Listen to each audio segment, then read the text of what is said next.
Good evening to all of you. Last वाली आपने videos देखी होंगी, उनमें आपने ये देखा कि अल्कोहल, फिनॉल की और ईथर्स की जो रिएक्शन है उनको हमने समाहित किया है। एक चीज छूट रही थी जो लास्ट ईयर पूछा गया था कि इंडस्ट्रियल प्रिपरेशन ऑफ एथेनॉल, तो एथेनॉल का औद्योगिक उत्पादन पूछा जाता है, उसे आप ध्यान से सुने। आज उसको हम लोग कंप्लीट करेंगे कि कैसे एथेनॉल का औद्योगिक स्तर पर, मतलब बड़े स्तर पर उत्पादन किया। बड़े स्तर पर उत्पादन करने का मतलब फैक्ट्रीज में कैसे अल्कोहल बनाया जाता है, उसे हम लोग आराम से समझेंगे। और इसका पूछा गया प्रोसेस, इसलिए पूरा अच्छे से नोट भी करेंगे। ठीक है, तो पहले क्या होता है? पहले हमारे पास होता है गन्ना। गन्ना को हम लोग कहते हैं शुगर केन। शुगर केन, ये गन्ना होता है, इसे हम लोग क्रश करते हैं। क्रश करने का मतलब गन्ने से जैसे जूस नहीं निकला जाता है, जूस हम लोग जो पीते हैं वो उसको क्रशिंग कहते हैं। क्रश करने पर क्या मिलेगा? जूस निकलेगा। जो ये जूस होगा, रस होगा, है ना, इस रस से हम लोग, जूस निकलेगा, इस रस से हम लोग दो चीजें बनाते हैं। कौन कौन सी? एक चीज बनती है इससे, एक चीज बनती है चीनी, जिसे कहते हैं आप शुगर। ठीक है, और एक चीज बनती है कौन? इसके अलावा एक वेस्टेज होता है जिसे कहते हैं मोलासिस। मोलासिस अर्थात सीरा। ठीक है, क्या होता है? देखिए, चीनी, रस में चीनी 100% थी मान लीजिए, तो वो 100% चीनी का हम लोग यूज नहीं कर पाते। चीनी कितनी बनती है? 60 से 65%, यानी कि 60 to 65% शुगर बन जाती है। बाकी आपका कितना बचा? कितना बचा? 35 to 40%। 35 to 40% इसमें शुगर होती है। इसमें क्या होती है? शुगर होती है। ठीक, इस मोलासिस यानी कि सीरे, ये 35 से 40% जो शुगर है ये वेस्ट हो जाती है, अर्थात ये खराब हो जाती थी। तो चीनी फैक्ट्री जितनी है वो सब लॉस में चली। ये सोचा गया कि अगर हम लोग इस शुगर का यूज कर लें तो हम लोग क्या करेंगे? बहुत सारे प्रॉफिट में आ सकते हैं। उस प्रॉफिट के लिए जो नॉर्म्स बनाए गवर्नमेंट ने, जो रूल्स बनाए, उन्होंने कहा कि जितनी भी चीनी फैक्ट्री हैं उन सबके पास में एक अल्कोहल फैक्ट्री अति आवश्यक, तभी चीनी फैक्ट्री चल सकती। अब ये जो सीरा है वो अल्कोहल फैक्ट्री हमारी ले लेगी, ये सस्ता मिल जाता है, और ये लेकर के इससे हम लोग बना लेते हैं, क्या बना लेते हैं? अल्कोहल बना लेते हैं। ठीक है, तो सीरा क्या होता है इस बात को समझें। अच्छा, पूरा इस बात को कर लीजिए। हम लोग यहां से क्या करेंगे? नंबर 1 नंबर 2 लिख लेंगे। इस सीरा से, इस सीरा को हम लोग क्या करते हैं? इस सीरे को या तो दोबारा से लिख लेंगे, ना समझ में तो ऐसे लिख लेंगे। मोलासिस हम लोग ले आए, LASSES मोलासिस होगा, अर्थात ये क्या होगा? सीरा होगा। इसमें हम लोग ऐड करेंगे पानी, मिलाएंगे, पानी मिलाएंगे। कितना पानी होता है? लगभग 1:3 होता है, 1:3 के अनुपात, है ना, 1:3 के अनुपात में इसको मिलाते हैं। तो ये जो हमारा लिक्विड जैसा बन जाएगा, बहुत पतला सा लिक्विड बन जाएगा, लिक्विड, है ना, या स्वीट लिक्विड कह लीजिए, SWEE, स्वीट लिक्विड बन जाएगा। और ये जो मीठा द्रव होगा, मीठा द्रव होगा, ये शरबत के जैसा पतला हो जाएगा। इसमें इसको किसी एक टैंक में ले जाएंगे। कहाँ ले जाएंगे? इसको एक बड़े से टैंक में ले जाते हैं। टैंक में ले जाकर के, ये एक टैंक, इस टैंक में ले जाकर इसमें हम लोग अन्य चीजें भी ऐड करते हैं, जिसका नाम है फर्मेंटेशन। इसका नाम क्या है? फर्मेंटेशन, और उसे कहते हैं किण्वन। बहुत बार बोर्ड में पूछा गया कि किण्वन क्या होता है। ठीक है, तो टैंक में ले जाकर के यहाँ पर कौन सी प्रक्रिया होती है? किण्वन क्रिया होती है, किण्वन की क्रिया होती है। इंग्लिश में इसको क्या लिखते हैं? फर्मेंटेशन। फर्मेंटेशन प्रोसेस होगा, प्रोसेस होगा। और इस फर्मेंटेशन प्रोसेस से हमें जो लास्ट में लिक्विड मिलेगा उसमें 8 to 10% एल्कोहल होती है, और उस 8 to 10% एल्कोहल को हम लोग सेपरेट करते हैं, जिसका नाम है डिस्टिलेशन प्रोसेस। डिस्टिलेशन प्रोसेस से उसे अलग किया जाता है, ठीक है। तो जो ये बना, इसका फिर क्या करते हैं, इसका करते हैं आसवन। हिंदी में क्या कहते हैं, आसवन कहते हैं। आसवन को इंग्लिश में कहते हैं डिस्टिलेशन। आप लोग लिख लेंगे। डिस्टिलेशन से हमें क्या मिल जाएगी, आरएस मिलेगी। आरएस का मतलब रेक्टिफाइड स्पिरिट मिल जाएगी, और प्लस वेस्ट हमारा अलग। ये एक संक्षेप में परिचय है, इंट्रोडक्शन है, जिससे हम लोग एल्कोहल बनाते हैं। अब एक एक चीज को डिटेल में आराम से समझेंगे, ठीक है। चलिए, आशा करते हैं यहां तक नोट कर लिया होगा।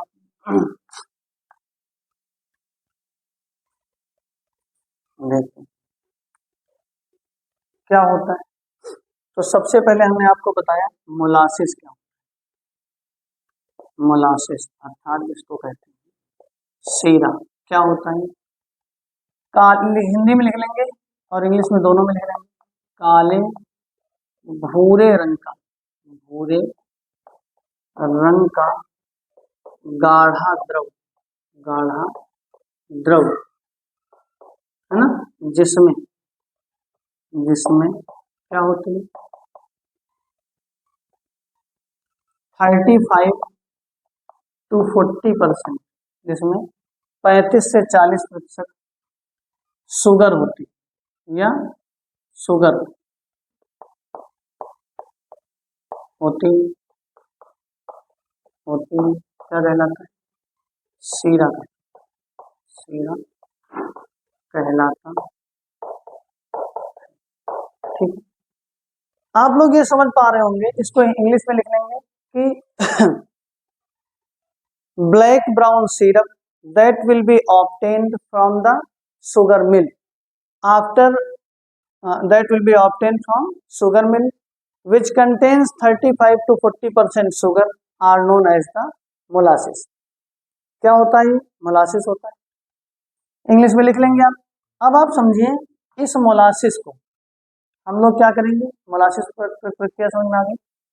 आगे इसके बाद में अगला टॉपिक है इसके बाद में अगला है फर्मेंटेशन अर्थात किण्वन।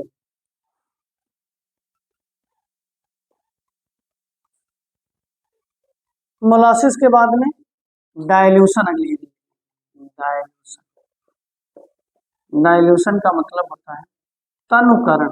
तनुकरण क्या होता है, मोलासिस बहुत ज्यादा गाढ़ा होता है, जैसे शहद हमारा गाढ़ा होता है, इसलिए हम लोग क्या करते हैं कि मोलासिस में पानी मिला लेते हैं।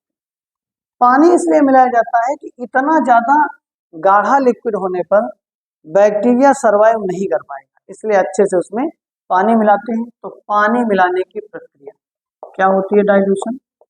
पानी मिलाने की प्रक्रिया को हम लोग क्या कहते हैं, डाइल्यूशन कहते हैं। इंग्लिश में लिख लेंगे mixing of water, mixing of water, ठीक है ना। कितना पानी मिलाते हैं, तो लिख लेंगे यहाँ पर 1:3, अर्थात 1 kg अगर हमारे पास में क्या होता है, मोलासिस होता है, तो उसमें 3 kg हम लोग वाटर। ये बात समझ में आ रही, ठीक है। आगे आप लोग देखिए नेक्स्ट हेडिंग क्या है। नेक्स्ट हेडिंग को अगर समझे जाए तो ये कहती है कि मिक्सिंग ऑफ वाटर हो गई। इसके बाद मेन मोस्ट इंपॉर्टेंट टॉपिक लिखेंगे, क्या, किण्वन। किण्वन, ठीक है। और इसी को इंग्लिश में कहते हैं फर्मेंटेशन। फर्मेंटेशन ये क्या होता है, पहले इसकी डेफिनेशन समझे आ रहा। देखो इसका शाब्दिक अर्थ है किसी एक बड़े ऑर्गेनिक कंपाउंड का छोटे ऑर्गेनिक कंपाउंड में ब्रेक होना फर्मेंटेशन कहलाता है। जैसे आपको लिख के बताते हैं, डेफिनेशन लिख लेंगे इंग्लिश वाले। The breaking down of an higher organic compound into simpler organic compounds with the help of bacteria is known as the fermentation। क्या होता है, किसी बड़े कार्बनिक यौगिक का, हिंदी में लिखेंगे किसी बड़े कार्बनिक यौगिक का जीवाणु की उपस्थिति में छोटे कार्बनिक यौगिकों में परिवर्तित होने की प्रक्रिया को किण्वन कहते हैं। जैसे समझे क्या होता है। अच्छा, इसका एग्जाम्पल, पहला एग्जाम्पल है इसका, एग्जाम्पल नंबर 1, दूध से दही का बनना। दूध से दही का बनना क्या होता है भैया? बनना। Making of curd, making of curd from milk, ये आपका एक एग्जाम्पल। दूसरा एग्जाम्पल लिख लेंगे सिरके का बनना। सिरके का बनना, मेकिंग ऑफ विनेगर, विनेगर है ना, अर्थात सिरके का बनना भी क्या है? एक फर्मेंटेशन का एग्जाम्पल है। तीसरा मोस्ट इंपॉर्टेंट एग्जाम्पल जो आपके कोर्स से रिलेटेड है, उसका नाम है मेकिंग ऑफ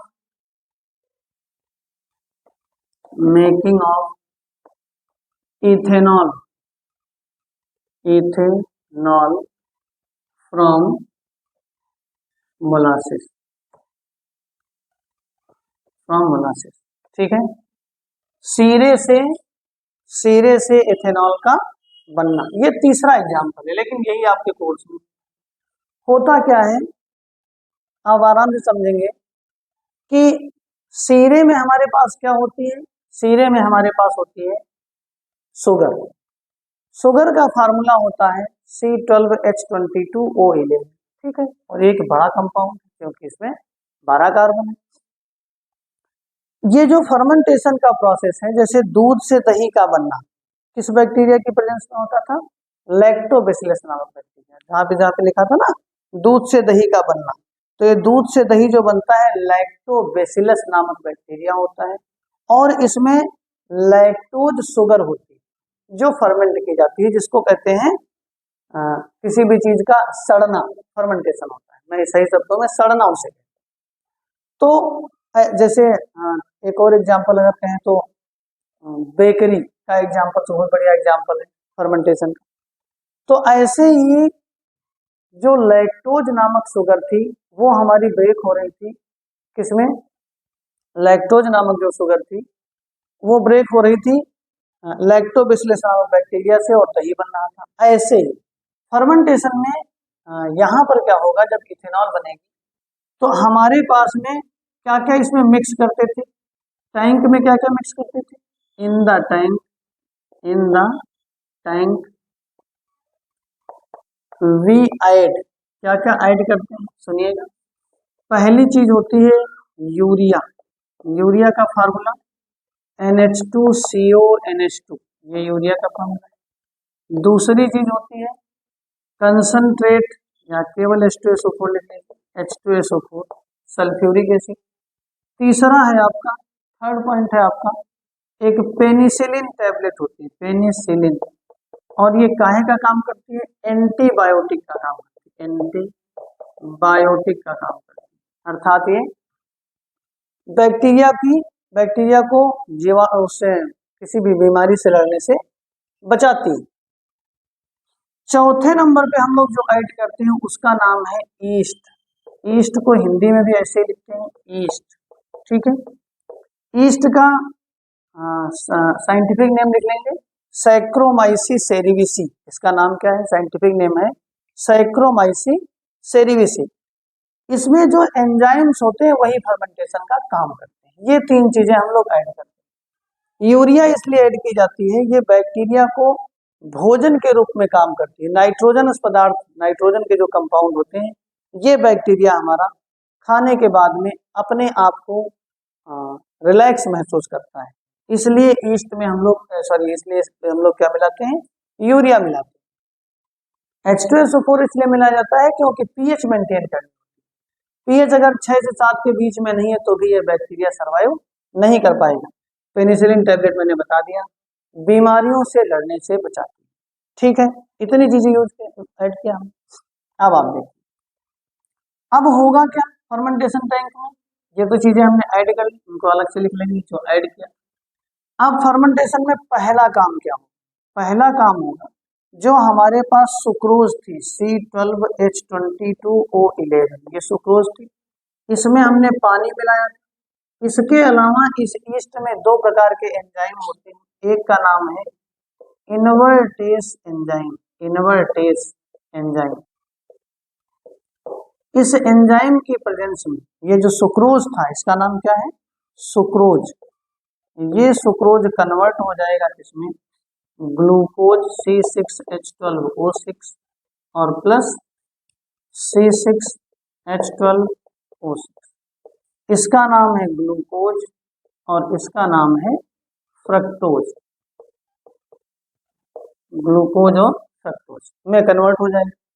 तो एक बड़ा ऑर्गेनिक कंपाउंड था, ये किसमें टूट गया? छोटे ऑर्गेनिक कंपाउंड।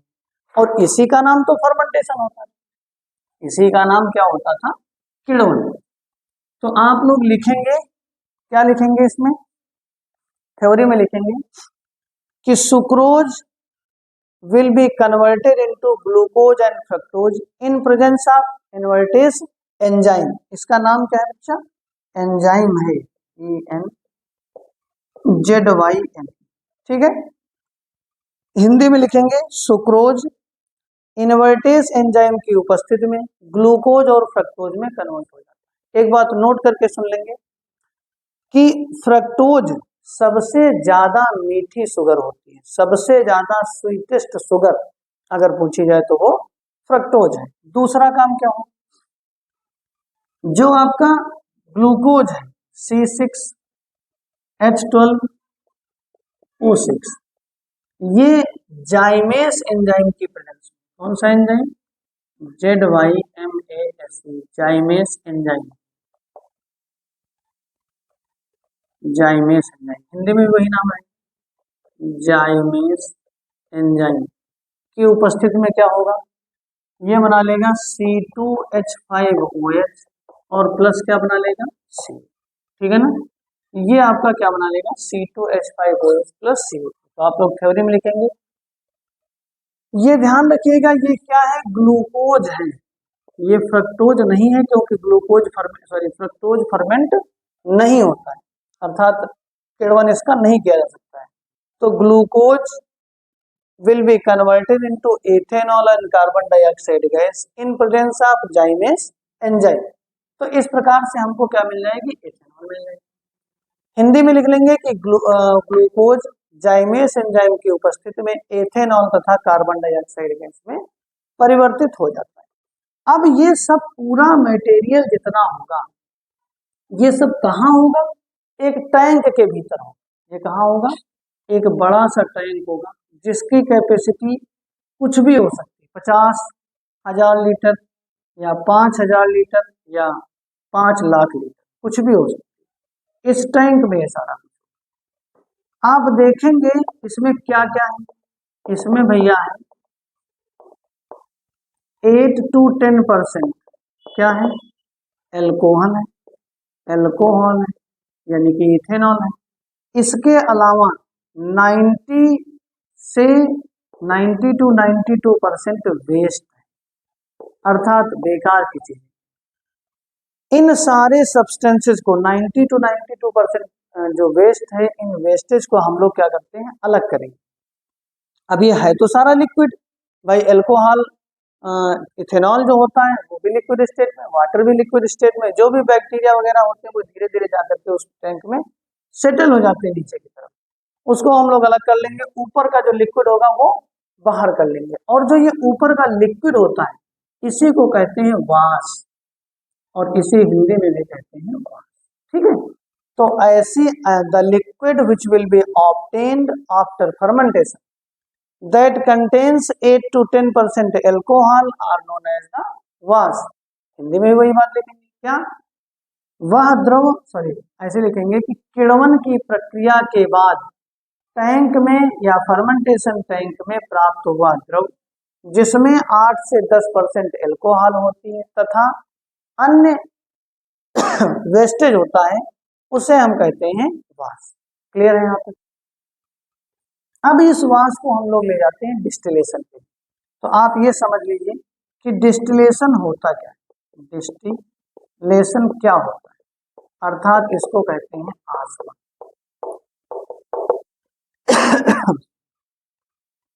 एक बात ये समझेंगे, देखो समझने वाली बात ये है कि जो एल्कोहल है, एल्कोहल का एल्कोहल नहीं बल्कि इथेनॉल, इथेनॉल का बॉइलिंग पॉइंट होता है 78.6 डिग्री सेंटीग्रेड और वाटर का बॉइलिंग पॉइंट होता है 100 डिग्री सेंटीग्रेड। अब जिसका बॉइलिंग पॉइंट कम होगा वो उसकी वेपर्स जल्दी बनेंगी और जिसका बॉइलिंग पॉइंट ज्यादा होगा उसकी वेपर्स बाद में बनेंगी। इससे ये पता चल रहा है कि एथेनॉल जब इन दोनों लिक्विड को हीट किया जाएगा, ये दोनों एक दूसरे में मिक्स थे, जब हीट किया जाएगा तो एथेनॉल की भाप पहले बन जाएगी और पानी की भाप नहीं बनेगी, अर्थात इसको 80 डिग्री के नियर अबाउट हीट करें तो एथेनॉल की वेपर्स बाहर आ जाती है और पानी रसायन वेस्टेज क्या होगा, बाहर निकल जाता है। इस एथेनॉल की वाष्प को हम लोग कंडेंस कर लेते हैं, यानी कि ठंडा कर लेते हैं, तो हमें क्या मिल जाता है, आरएस मिलती है। और ये जो आरएस निकालने का प्रोसेस है वो 6 कॉलम के थ्रू होता है, मतलब 6 नंबर ऑफ कॉलम्स होते हैं। और ये जो 6 नंबर ऑफ कॉलम्स होते हैं ये आप अलग अलग पढ़ेंगे, आगे इंजीनियरिंग करेंगे कभी आप, तब उसमें पढ़ाया जाएगा। अभी फिलहाल आप डिस्टिलेशन जानिए क्या होता है। क्या है ये distillation? The process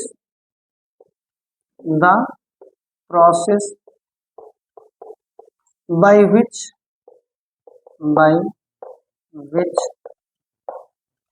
two miscible liquids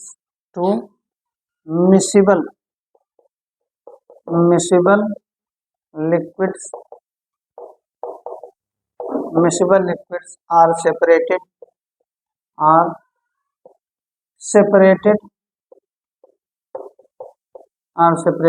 on the basis of their boiling point, the basis of their boiling point, ये BP नहीं बल्कि boiling point, comma are known as the या are called distillation। ठीक है, हिंदी में समझ लेंगे। वह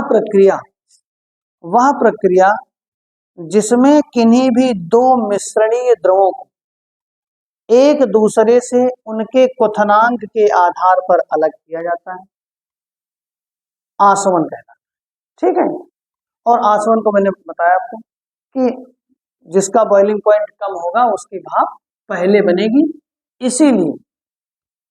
इसीलिए दो लिक्विड जिनके बॉइलिंग पॉइंट कम ज्यादा हो, यानी कि आगे पीछे हो, तो उन्हें हम लोग अलग कर देते हैं। ठीक है, अब डिस्टिलेशन के द्वारा जो लास्ट में हमें मिलती है एल्कोहल, उसे हम लोग कहते हैं, क्या कहते हैं उसे, आरएस, रेक्टिफाइड स्पिरिट।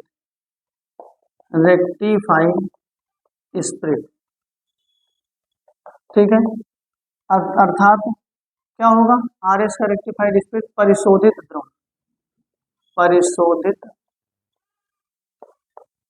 द्रव। क्या होता है आरएस में भैया, 95.5% एल्कोहल होती है। क्या होती है, एल्कोहल होती है। इसके अलावा क्या बचा, 4.5%, इसके अलावा क्या होता है, प्लस 4.5% जल होता है। ऐसे मिश्रण को हम लोग कहते हैं आरएस, यानी कि रेक्टिफाइड स्पिरिट। यहां तक क्लियर?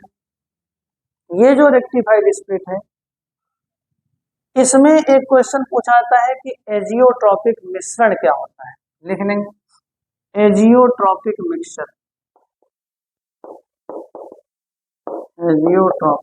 मिक्सचर, क्या होता है,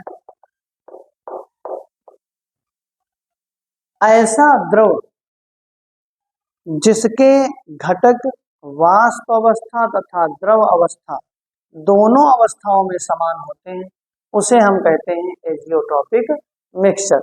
अर्थात आरएस को जब हम हीट करते हैं तो 95.5% एल्कोहल लिक्विड स्टेट में थी, वही 95.5% अल्कोहल वेपर स्टेट में भी होती है, ना ये कम होती है ना ही ये ज्यादा होती है, इसीलिए उसका नाम रखा गया एजियोट्रॉपिक मिक्सचर।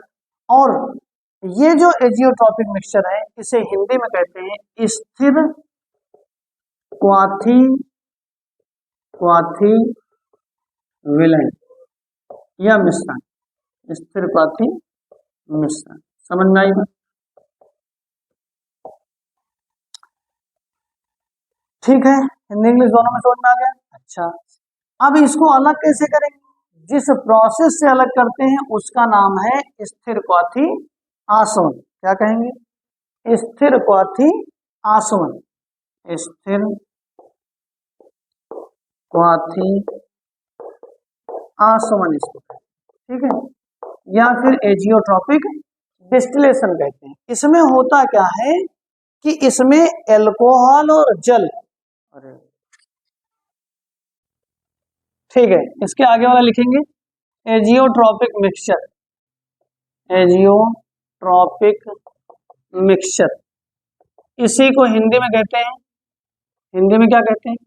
स्थिर क्वाथी विलयन, हिंदी में कहते हैं स्थिर क्वाथी विलयन या मिश्रण, इसे मिश्रण। क्या होता है ये? The mixture whose composition remains same in the liquid state as well as in the vapour state are known as the azeotropic mixture. अर्थात ऐसा मिश्रण जिसका संघटन द्रव अवस्था तथा वाष्प अवस्था दोनों में समान होता है उसे हम लोग कहते हैं स्थिर क्वाथी विलयन। जैसे एग्जाम्पल की अगर हम बात करें तो आपने देखा कि आरएस अर्थात रेक्टिफाइड स्पिरिट में 95.5% होता था अल्कोहल, इसके अलावा 4.5% होता था जल अर्थात वाटर। इसे मिश्रण को जब भी हम हीट करेंगे अर्थात बॉईल करेंगे तो जो वेपर्स बनेंगी उन वेपर्स में भी 95.5% अल्कोहल रहता है और 4.5% वाटर रहता है, इसीलिए इस मिश्रण को हम लोग कहते हैं एजियोट्रॉपिक मिक्सचर। इसके बाद में आता है इन दोनों को हम सेपरेट कैसे करेंगे अर्थात अलग कैसे करेंगे, तो इनको अलग करने का जो प्रोसेस है उसका नाम है एजियोट्रॉपिक डिस्टिलेशन, एजियोट्रॉपिक डिस्टिलेशन। क्या होता है एजियोट्रॉपिक डिस्टिलेशन? इसे हिंदी में क्या कहते हैं? स्थिर क्वाथी आसवन, ठीक है, ये इसका हिंदी में नाम है। एजियोट्रॉपिक डिस्टिलेशन में क्या करेंगे? कोई एक तीसरा कंपाउंड ऐड किया जाएगा, वो एक जो तीसरा कंपाउंड ऐड करेंगे वो इन दोनों में से, इन दोनों में से का मतलब जो कम होता है, जैसे वाटर इसमें कम है और अल्कोहल इसमें ज्यादा है, तो जो भी मिश्रण ऐड करेंगे वो वाटर वेपर्स को होल्ड करेगा और अल्कोहल को ऊपर जाने देगा। इसमें जो ऐड करते हैं उसका नाम एडिंग सब्सटेंस क्या होता है? एडिंग सब्सटेंस, सब्सटेंस क्या होता है? इसमें से या तो हम बेंजीन ऐड करते हैं, कहीं कहीं पर एसीटोन का भी यूज किया जाता है। तो एजियोट्रॉपिक डिस्टिलेशन में जो थर्ड कंपाउंड ऐड करते हैं उसका नाम है बेंजीन। ये बेंजीन क्या करती है? इन दोनों के बीच की जो बॉन्डिंग होगी उस बॉन्डिंग को ब्रेक करके वाटर वेपर्स को होल्ड करेगी, अर्थात लास्ट में हमारे पास जो कंपाउंड बचेगा वो कौन सा होगा? अल्कोहल। और एजियोट्रॉपिक डिस्टिलेशन की अगर डेफिनेशन की बात की जाए तो हम कहेंगे ऐसा डिस्टिलेशन जो आरएस को, आरएस से शुद्ध अल्कोहल या रेक्टिफाइड स्पिरिट से या परिशोधित स्पिरिट से शुद्ध अल्कोहल बनाने में प्रयुक्त होता है, उसे हम लोग कहते हैं एजियोट्रॉपिक डिस्टिलेशन। इसके द्वारा जो बनती है वो कौन सी अल्कोहल बनेगी? अल्कोहल कौन सी होगी? उसे कहते हैं हम लोग पावर अल्कोहल। ये कौन सी अल्कोहल होती है? वो अल्कोहल जो 100% प्योर हो उसे हम लोग कहते हैं पावर अल्कोहल। इसका पावर अल्कोहल नाम इसलिए पड़ा क्योंकि इसी अल्कोहल का हम लोग यूज करते हैं as a fuel. It is used as a fuel in automobile.